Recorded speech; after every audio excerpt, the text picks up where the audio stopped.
fala aqui no item 6, 19, né? Página 19, fatores de degradação. Então, seria isso. O fator de degradação é basicamente aquele fator que altera para pior degradação, tá? Altera para pior o comportamento do carro, ou seja, que reduz a sua vida útil, certo? Então, se eu não escolho corretamente o meu material em função das condições ambientais, eu estou fazendo com que o carro tenha uma vida útil menor, ou seja, ele tem que ser substituído antes da hora. Eu vou ter que gastar um dinheiro que talvez eu não tenha nem previsto para isso, porque o carro tem que ser trocado, porque ele está numa degradação muito elevada. E aí existem alguns fatores. Por exemplo, se eu ultrapasso a temperatura prevista, então o material começa a modificar a sua estrutura molecular, começa a perder suas características mecânicas, começa a ficar rígido e assim por diante, e que com isso então a sua vida útil cai. Eu tenho que trocá-lo antes da hora. Tá? Então usei a temperatura como exemplo. Então são fatores desse tipo que eu tenho que analisar e tenho que levar em consideração. Então é isso que está aqui no item 6. No item 6 ainda, eu falo da influência da umidade, eu falo de uma coisa interessante que é o chamado fenômeno da arborização. Então vamos aqui chegar na nossa projeção para ele, onde vocês têm essas figuras aí também.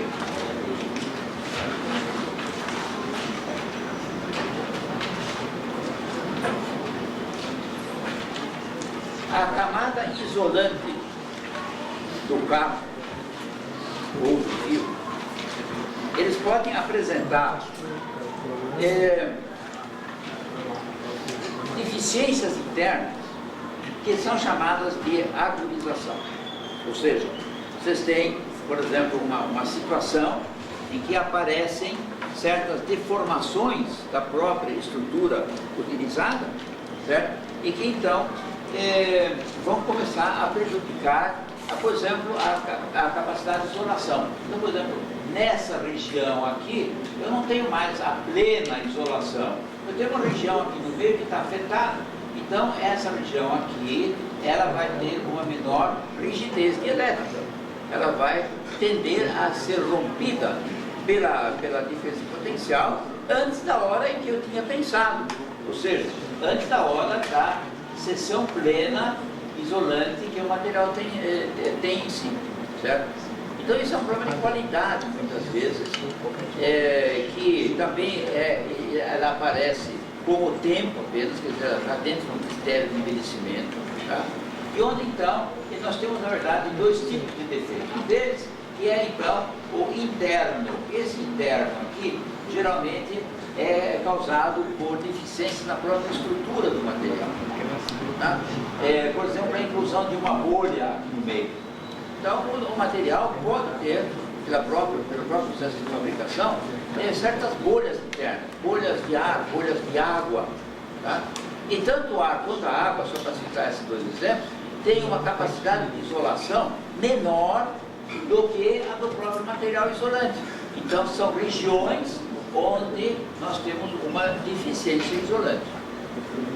Uma outra maneira de nós termos essa chamada arborização é da camada externa do material isolante para dentro do material, certo?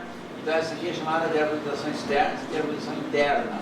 Este aqui então é devido geralmente a problemas de diferença de tensão, certo? Então esses são aspectos que devem ser levados em consideração. Vocês têm na apostila até umas figuras, umas figuras que mostram como é que isso se apresenta no corte de uma seção isolante, certo? Então são realmente regiões danificadas onde eu tenho então problemas de isolação, ok?